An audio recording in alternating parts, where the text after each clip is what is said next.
Aujourd'hui, on parle de l'art de mettre en lumière ses clients et ses collaborateurs avec notre invité du jour, Micheline Bourque.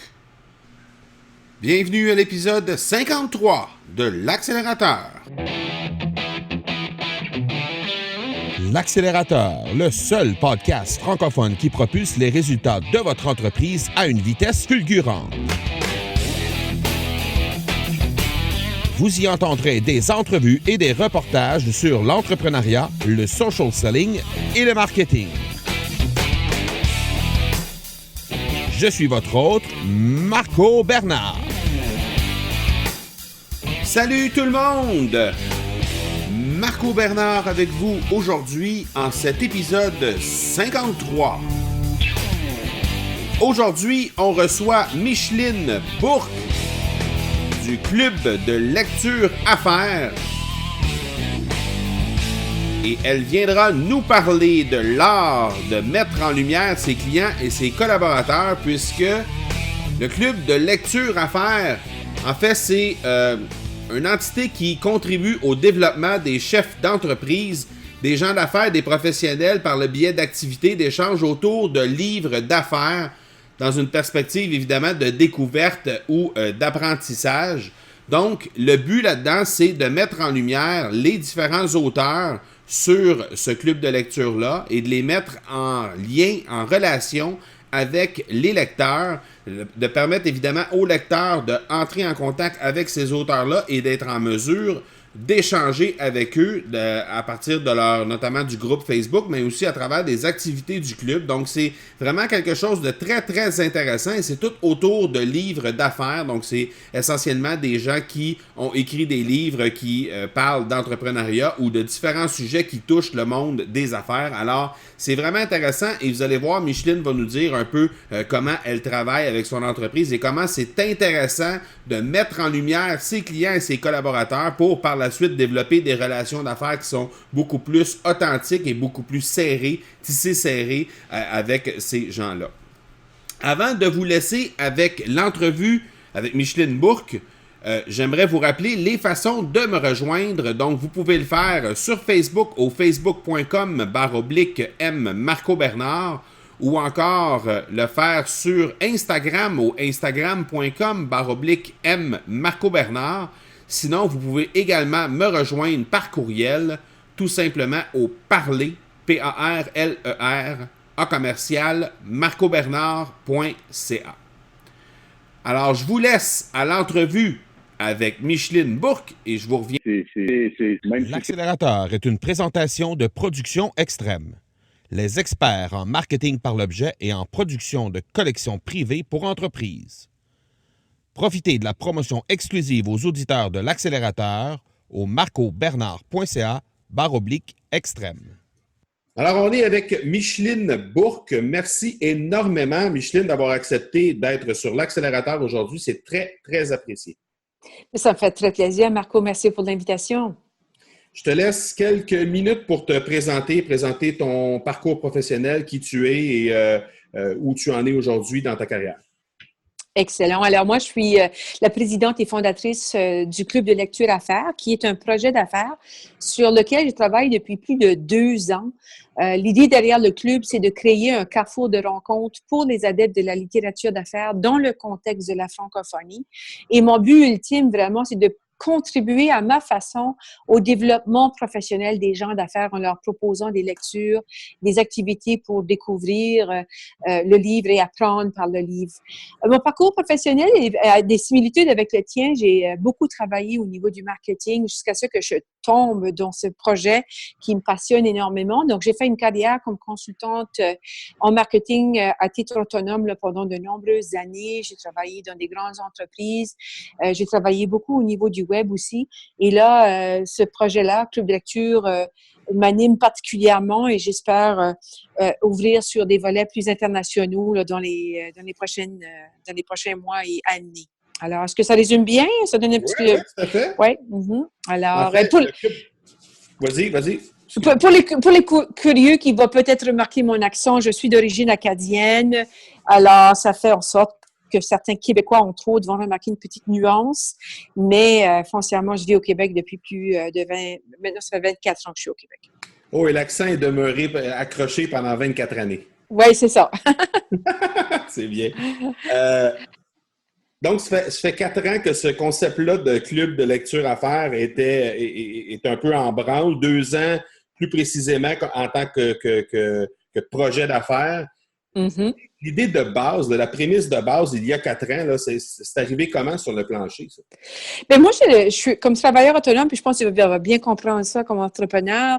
On n'a pas le privilège d'être guidé par des services de formation ou de ressources humaines qui nous prennent en charge. Alors, le livre, pour moi, a été un grand compagnon de route. Alors, toute ma vie durant, à titre de travailleur autonome, je lisais beaucoup pour toutes sortes de raisons et pour toutes sortes d'objectifs. Et à un moment donné, parce que j'ai beaucoup travaillé au niveau du web, je voulais montrer à mes clients comment utiliser le web et produire du contenu. Et là, il y avait des nouvelles technologies qui nous permettaient de faire du en direct, donc des vidéos en ligne. C'était Google Hangouts à l'époque, maintenant c'est YouTube Live. Là. Et j'ai voulu offrir quelque chose d'original et l'idée du livre m'est venue. Et là, de fil en aiguille, bien, puisque j'animais des panels de lecteurs autour de certains ouvrages. Il y a des gens qui m'ont approché, des organisations professionnelles qui m'ont approché pour dire « Ah, ça te tente de venir à notre colloque, notre salon, notre congrès? » Et je me suis rendu compte que j'aimais beaucoup travailler sur ce plan. Et je me suis posé des questions à savoir, est-ce que je peux développer un modèle d'affaires autour de ça? Est-ce que je peux faire de ça un projet qui va générer un revenu? Parce que vraiment, c'est devenu au fil des années là, une vraie passion. Et maintenant, certainement cette année, l'année passée aussi, mais surtout cette année, je m'y dédie presque entièrement. Donc, je m'investis pleinement dans ce projet-là, dans le but justement de créer un projet qui va être rentable et qui va me permettre de vivre une expérience extraordinaire, ce qui est déjà le cas en passant.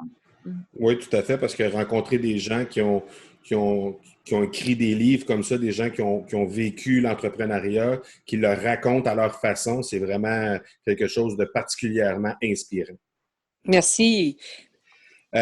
Tu mets en lumière des auteurs de livres d'affaires et tu les présentes dans ton club d'affaires. Est-ce que tu crois que ce modèle d'affaires-là peut être appliqué à d'autres sphères d'activité? Parce qu'on s'entend, là, les gens qui nous écoutent, ce pas nécessairement des gens qui ont démarré des clubs d'affaires. Peut-être qu'il y a même des gens parmi nos auditeurs qui ne savent même pas que ça existe, un club d'affaires, un club de lecture. Là. Donc, est-ce que tu penses que c'est quelque chose qui peut être adapté? Parce que l'idée générale derrière un club de lecture à faire, c'est de mettre en lumière un paquet d'auteurs et de les faire rayonner à travers et de faire découvrir aux gens qui arrivent dans le club d'affaires également ces auteurs-là et leur ouvrage. Donc, oui. est-ce que tu penses que c'est quelque chose, avec le background marketing que tu as, est-ce que tu penses que c'est quelque chose qui peut être adapté à plusieurs sphères d'activité?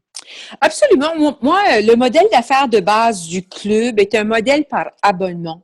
Donc, comme tout club, on devient membre d'un club. Et moi, un des défis que j'avais, c'est qu'est-ce que je peux offrir à des membres éventuels qui vont faire en sorte qu'ils vont être prêts à payer pour obtenir X.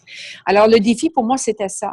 Et là, la formule que j'utilise principalement à ce moment-ci, c'est que lorsqu'on devient membre du club, alors, on a, et j'utilise beaucoup le web, on a accès à une zone privée sur le web qui donne accès justement à une série de contenus sous forme d'entrevues qui permet aux gens de découvrir des auteurs par le biais d'entrevues en profondeur, visibles par vidéo et aussi avec du texte d'accompagnement.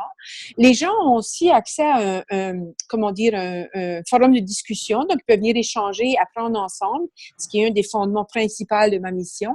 Et également, pendant l'année qui s'en vient, lorsqu'on devient membre, les gens vont avoir droit à des webinaires en mode exclusif. Donc, ils pourront venir poser des questions aux auteurs directement pendant l'année en mode web, en direct avec les auteurs. Donc, l'offre de service se situe à ce niveau-là sur la base d'un abonnement. J'ai aussi une offre de service qui s'adresse aux ordres professionnels qui qui peut varier sous forme de conférences, d'ateliers, en tout cas, toute une variété de services que j'offre à des ordres professionnels, des organisations d'affaires. Mais le modèle de base est un modèle d'abonnement. Donc, beaucoup d'organisations utilisent le modèle d'abonnement. Toutes les chambres de commerce, c'est des modèles d'abonnement. Il y a plein de modèles qui tournent autour de l'abonnement. Et moi, j'utilise le livre comme l'outil pour regrouper et réunir des gens, leur permettre d'apprendre ensemble, de se connaître, de partager. Et oui, l'abonnement, regarde, on a plein de variétés d'abonnements. Je ne sais pas si je réponds à ta question, mais ouais, à mon avis... Tu vois, Micheline, moi, la différence que je vois entre le club d'affaires que toi, tu opères et, pour reprendre ton exemple, un abonnement dans une chambre de commerce, oui. que pour moi, la valeur que je retrouve en tant que membre, parce que oui, je suis membre de ton club de lecture d'affaires. Je n'osais pas le dire, mais merci. Ah, ben non, c'est correct, non, il n'y a aucun problème. Moi, j'ai l'impression que je retrouve énormément de valeur. Puis, non seulement moi, je retrouve de la valeur en tant que membre, mais je suis convaincu que les gens que tu mets en lumière, les auteurs avec qui tu travailles, eux aussi ont le même sentiment de leur côté, le même sentiment que moi, que tu leur apportes énormément de valeur. Alors, c'est très, c'est très particulier comme modèle d'affaires, à mon sens, à moi, parce que c'est pas le sentiment qu'on a quand on a un membership dans une chambre de commerce, par exemple. Plus souvent qu'autrement, quand on reçoit le bill à la fin de l'année pour dire qu'il faut payer encore notre cotisation pour l'année prochaine, on se pose tout le temps la question, qu'est-ce que j'ai eu pour cet argent-là déjà? Mm-hmm. Qu'est-ce que je vais avoir pour cet argent-là? Alors que l'abonnement qu'on prend chez vous, on reçoit tellement de valeur que c'est un no-brainer. Et de l'autre côté, par contre, au niveau de l'auteur, c'est la même chose. Donc, c'est particulier dans ce sens-là, c'est-à-dire que le concept apporte de la valeur de part et d'autre. Il apporte de la valeur autant aux fournisseurs qu'aux clients, tant qu'à moi. Là. Ben, regarde, c'est très, très gentil, Marco, ce que tu dis. Je l'apprécie énormément. Ça me fait vraiment très chaud au cœur de voir que tu l'aperçois, cette valeur-là. Et moi, le vrai thrill que j'ai avec mon projet de club de lecture, c'est de travailler sur la base de l'apprentissage. Mais quand on est ensemble et qu'on apprend ensemble, on apprend beaucoup mieux et beaucoup plus rapidement que quand on est tout seul à le faire.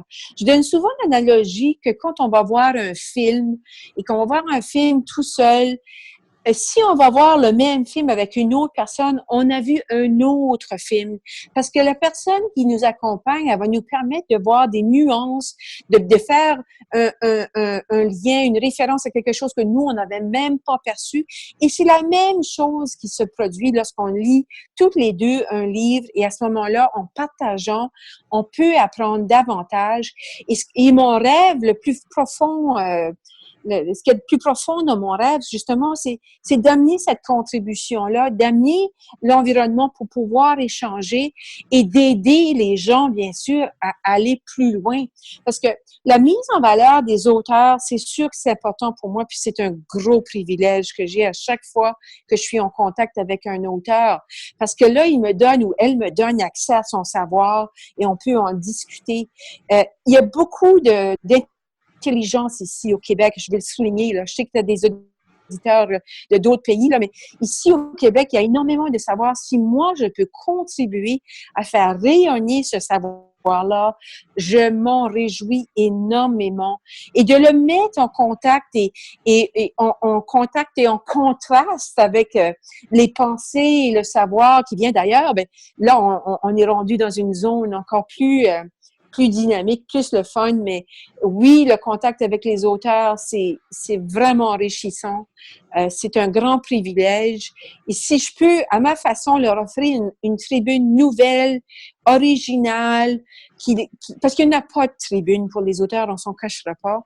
Et moi, si je peux créer ce carrefour-là pour eux et elles, ben garde, Dieu merci si je réussis. Puis merci à toi de parler du club, du projet, du concept de façon si élogieuse, parce qu'à ce moment-là, ça me rassure que je suis pas dans le champ, mais je suis bien sur une route qui mène vers un but louable.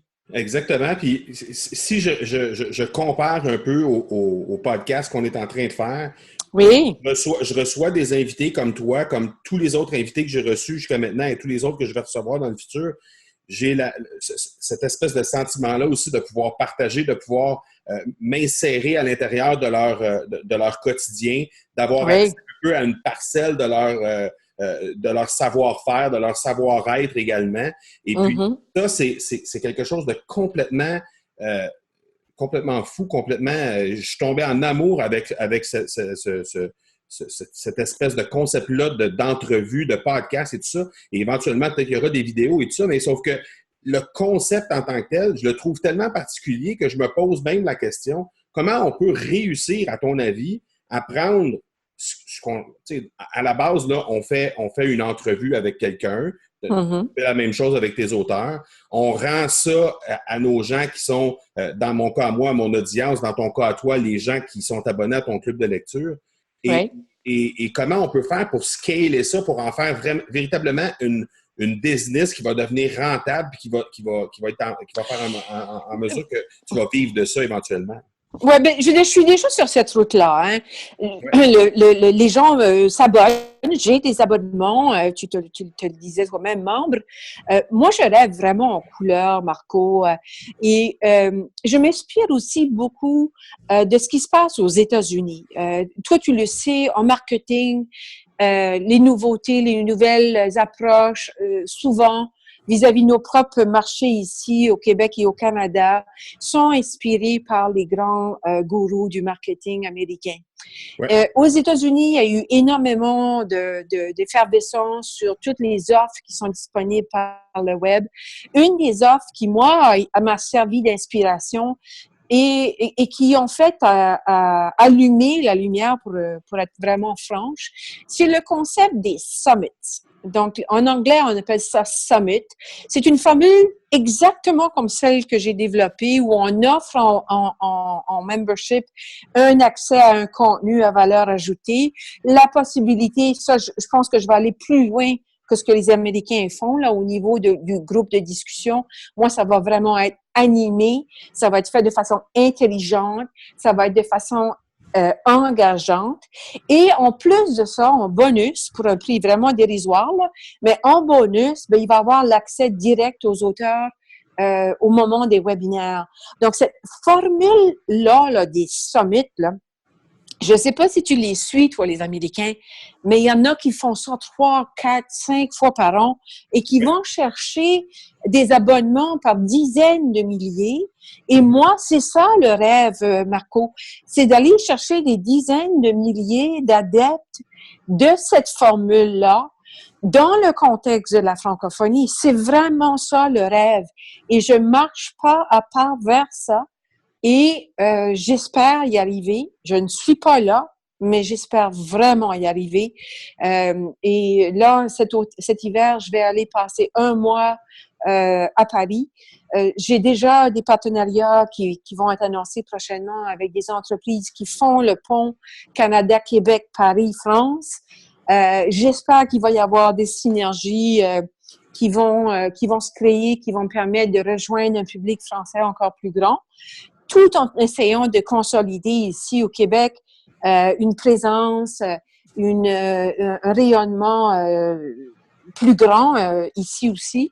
Le fait que tu m'offres une plateforme aujourd'hui, c'est vraiment un beau cadeau que tu me fais. Mais moi, je pense que je vais y arriver. Je pense que je vais être en mesure d'offrir une formule qui n'existe pas dans la francophonie, à mon avis, et à ma connaissance. Et je voudrais vraiment défricher ce terrain-là, comme les Américains l'ont fait sur différentes thématiques, là, how to become ceci et cela. Et moi, je veux faire, mais avec une formule enrichie qui va vraiment créer une expérience d'apprentissage et de réseautage. Les gens avec les auteurs et entre eux prennent plaisir là, à échanger. Moi, demain matin, je commence un groupe de lecture privée pour l'Ordre des conseillers en ressources humaines. On va travailler ensemble pendant l'année. On va lire des livres ensemble. Et moi, je vais offrir ce type d'environnement-là aux membres de mon club. Et je pense que ça va créer des synergies entre les lecteurs et les membres et les auteurs. Puis j'espère qu'avec ça, les gens vont avoir des outils, des moyens, une connaissance pour aller plus loin. Excellent. Ben, puis pour répondre à ta question, parce que j'ai jeté un œil sur ce concept-là et je suis en train de travailler sur un projet qui ressemble drôlement à ça. Puis pour avoir regardé de mon côté, effectivement, ça n'existe pas ni euh, pas, pas plus au niveau, je dirais au niveau de la francophonie en général, ça n'existe Non. pas. C'est Au sûr Québec, que ça n'existe pas, puis ailleurs dans le monde. non. C'est pour ça que quand moi j'ai commencé mon projet et je parlais d'un sommet du livre, ça confondait beaucoup les gens parce que le sens français du mot sommet fait que c'est quelque chose de très court. C'est 3 jours, c'est 4 jours. Alors Ouais. que moi, quand tu fais partie du sommet, que tu as accès au sommet, ça dure 1 an. Alors Mhm. là, ils sont tous mêlés. Là. Alors ça, j'ai un travail de marketing justement à faire à ce niveau-là. Je suis consciente de ça. Mais tu sais, moi, mon projet, il est venu vraiment d'une façon passionnée. Après 20 ans et plus en marketing, j'ai tombé dans cette passion-là ça m'habite complètement. Et j'espère que je vais avoir cette force-là de pouvoir amener ce concept-là, peut-être avec un nouveau vocable, une nouvelle façon de l'identifier, mais Mhm. qui fait en sorte que les gens de la francophonie développeront cette habitude de consommer le savoir, de consommer l'échange, de consommer le web pour des fins, dans mon cas, là, d'apprentissage et de réseautage.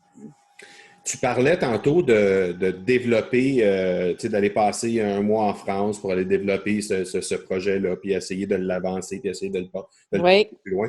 Outre le jus de bras, comme on dit en québécois, pour prendre oui. un projet au point A, puis essayer de l'amener au point B pour éventuellement se rendre plus loin dans l'alphabet, ça serait quoi la stratégie, selon toi, pour scaler justement cette espèce d'entreprise-là? Là? Qu'est-ce qu'il y a comme stratégie derrière ça là, que tu peux nous partager? Parce que je peux comprendre qu'il y a certaines choses peut-être que tu veux garder secrètes. Oui, mais je pense que je t'ai déjà répondu à cette question-là, dans le sens que pour moi, c'est d'optimiser les abonnements. OK. Donc, d'aller chercher un maximum d'abonnements. Mais concrètement, L'offre comment tu y arrives? C'est quoi Ah, les... ben là, justement, c'est beaucoup de jus de bras, là, c'est Ouais, beaucoup, hein? beaucoup de travail. C'est sûr que là, j'ai déjà des partenaires et je vais prochainement faire d'autres annonces de partenariat. Et via ces partenaires-là, ben ça me permet de rayonner davantage. Par exemple, Cyber Impact, qui est une entreprise québécoise qui se spécialise dans le marketing par courriel, est une entreprise partenaire du club. Qu'est-ce qu'on va faire? Bon, on va travailler ensemble sur une base trimestrielle pour créer des activités autour du livre. On a fait une première série d'entrevues dans leur studio. C'est d'excellentes vidéos où un des fondateurs de Cyber Impact nous a fait d'excellentes recommandations de lecture. Là, on a déjà un deuxième concept qui va être mis en œuvre. Là, je ne vais pas le dévoiler tout de suite, là, mais c'est quelque chose de vraiment le fun. Ça va se faire en janvier.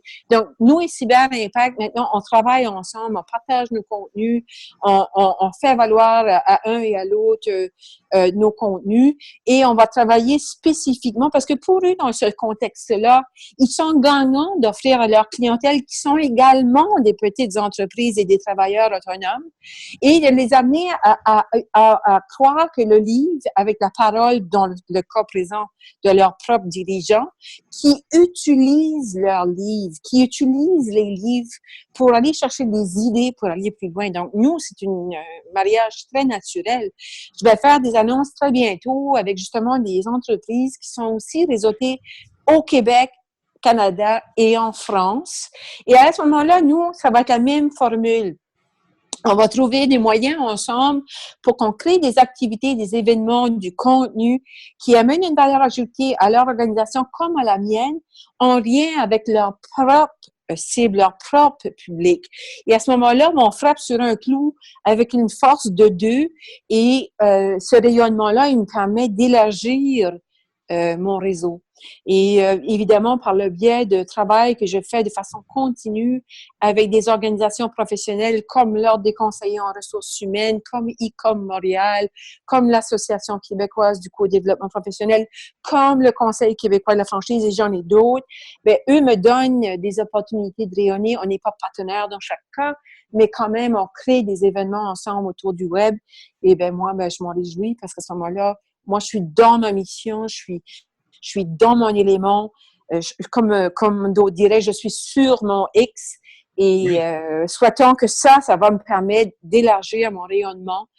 Si j'avais des sous, bien sûr, ce que je n'ai pas beaucoup, j'investirais évidemment dans des plateformes publicitaires, Facebook pour ne pas le nommer. Et je pense que je pourrais atteindre des résultats aussi probants à ce niveau-là. J'ai beaucoup de travail devant moi, là, il n'y a aucun doute. Mais le scaling up, il va se faire beaucoup en partenariat, en synergie. Okay. Good. Tu parlais tantôt des ressources, des inspirations que tu es allé tirer des gourous américains qui ont lancé des summits, etc. Oui. Pour les gens que ça l'a allumé, là, le fait de t'entendre aujourd'hui puis de dire peut-être que je pourrais essayer de voir comment je pourrais adapter certaines choses, ma passion pour éventuellement faire un sommet sur, je sais pas moi, la fitness, par exemple, ou peu importe. Ça serait quoi? As-tu des ressources ou des inspirations que peut-être c'est aux États-Unis, là, peu importe, mais y a-tu des ressources ou des inspirations que tu pourrais partager avec les auditeurs sur ce sujet? Ben, en tout cas, ce que je donnerais comme conseil, puis aussi pour expliquer le défi. Le vrai défi pour moi vis-à-vis mon projet, c'est de consolider ce qu'on appelle en français de fédérer la communauté.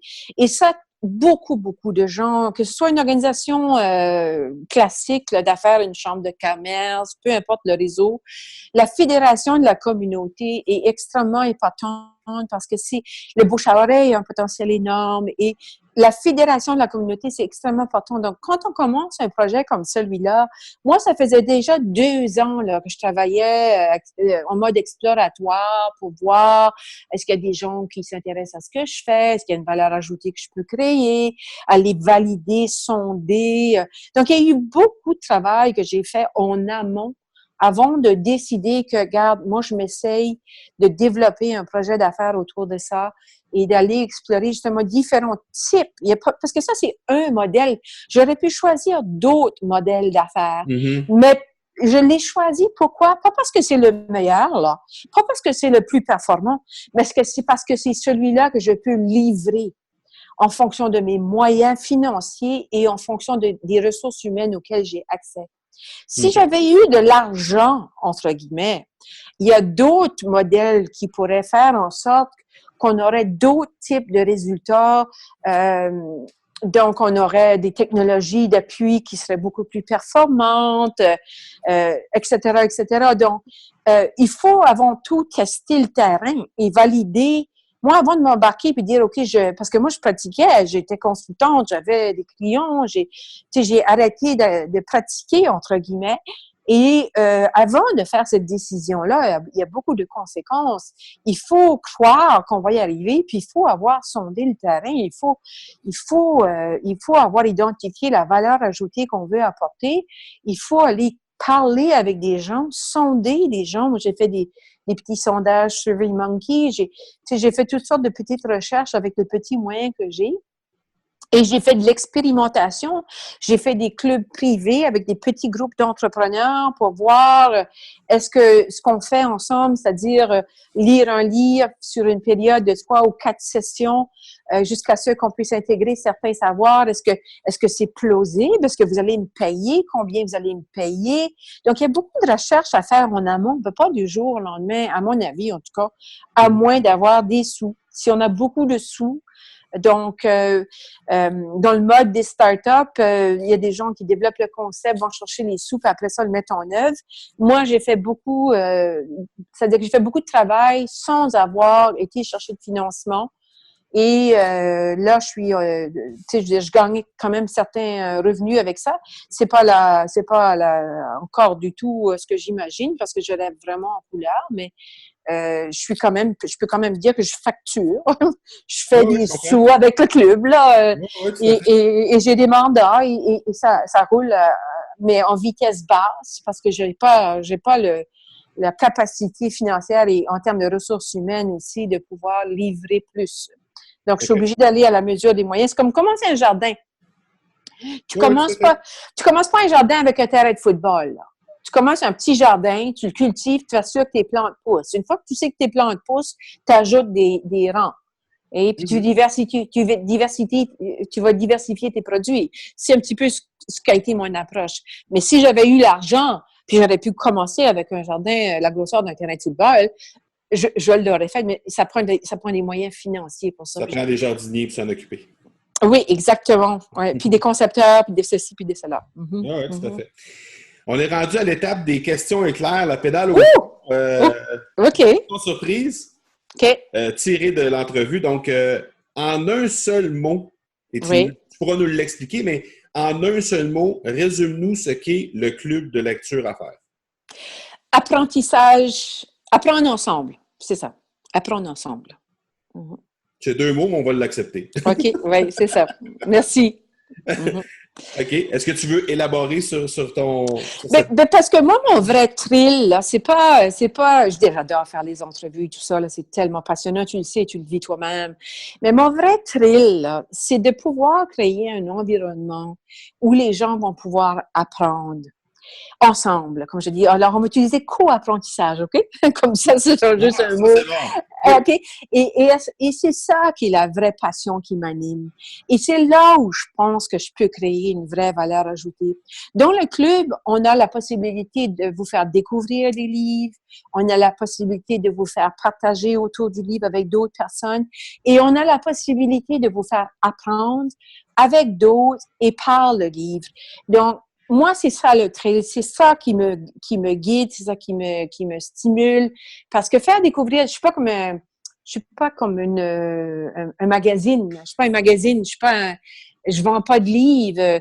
Donc, faire découvrir des livres, il y a des limites de ce que je peux offrir. Il n'y a pas de valeur ajoutée autre que, il y a un nouveau livre.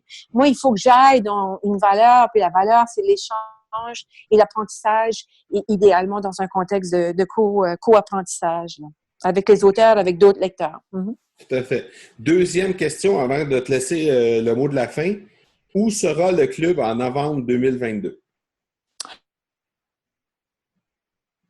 Oh mon Dieu, le club sera international, absolument. Sera autonome, aura des bureaux. Déjà, aura fait beaucoup de choses en Afrique, en Europe, dans plusieurs pays. On aura des milliers et des milliers de membres. On aura nos propres équipes vidéo. On aura vraiment un rayonnement international reconnu auprès des grandes organisations internationales. Et les auteurs et les savoirs du Québec vont franchir des frontières inespérées. Et j'aurai toujours mon membership au club d'affaires. Cool! Mais si tu continues comme ça, je vais faire un très bon deal. Je te laisse le mot de la fin, Micheline. Qu'est-ce qui s'en vient dans les... là, tu nous as parlé du voyage en France au mois de mars-avril, mais oui. Qu'est-ce qui s'en vient dans les prochaines semaines, prochains mois pour toi? Moi, je termine une série d'événements avec différentes organisations professionnelles que j'ai déjà nommées. Je suis au Salon du Livre de Montréal à compter, ça se passe du 14 au 20, 15 au 20 novembre. Je suis là pour 2 engagements. Je suis au colloque du Congrès de l'assurance. Donc, il y a des événements comme ça. Mais là, moi, je suis en mode préparation maintenant pour 2018. On a 2 grands chantiers. Paris, c'est un grand chantier pour nous. Il va y avoir, bien sûr, en 2018, la reprise du Sommet du livre. Mais il y a beaucoup d'initiatives qui sont en développement. Je ne vais pas toutes les dévoiler, mais 2018 va être encore une fois une année d'expansion. J'espère, dès l'automne 2018, être en Afrique. Si je ne peux pas être là en personne, au moins être là sur le web et également au Liban. J'aimerais beaucoup pouvoir avoir des tentacules au Liban. Donc, 2018, c'est des nouveaux partenariats stratégiques. C'est de la production continue de façon plus régulière et plus fréquente. Et des activités en mode continu avec mes partenaires et en collaboration avec d'autres organisations. Ben, Micheline, je te le souhaite, je nous le souhaite parce qu'on n'a pas assez d'entreprises québécoises qui rayonnent comme ça à l'international. Alors, je nous le souhaite parce que collectivement, je pense que c'est enrichissant ce que tu fais. Et je ne sois pas surprise parce que je vais mettre dans les notes de l'épisode les façons de te rejoindre, autant ton site Internet, le site du Club de lecture à faire, ainsi que tes différents profils de médias sociaux. Donc, ne sois pas surpris parce qu'on a une audience un peu diversifiée dans la francophonie mondiale. Donc, on a beaucoup d'Africains et de Français notamment qui nous écoutent. Alors, ne sois pas surpris d'avoir des contacts pour être capable de peut-être faire accélérer plus rapidement ton business parce que c'est bien possible que tu puisses être capable de le faire. Et qui sait, on va peut-être se revoir nous-mêmes à Paris. Alors, voilà, on va mettre cette petite graine-là dans l'univers. Moi, je te remercie infiniment, Marco. Je te remercie pour cette belle énergie et justement de trouver et d'innover parce que des podcasts québécois, il n'y en a pas énormément. Ça me touche particulièrement que ce soit sur le marketing. C'est mon petit créneau d'origine. Et j'espère qu'on pourra trouver effectivement des façons de collaborer pour que moi aussi, je puisse te rendre hommage et faire valoir ce que tu fais au niveau de l'entrepreneuriat puis de diffuser cette belle histoire du Québec et mondiale. Maintenant, l'entrepreneuriat, c'est vraiment oui, tout à fait. un buzzword international et on veut contribuer, nous aussi. Ce sera toujours avec un grand plaisir, ma chère Micheline. Au plaisir et merci encore, Marco. Merci énormément. Bonne journée. Bonne journée. Ciao.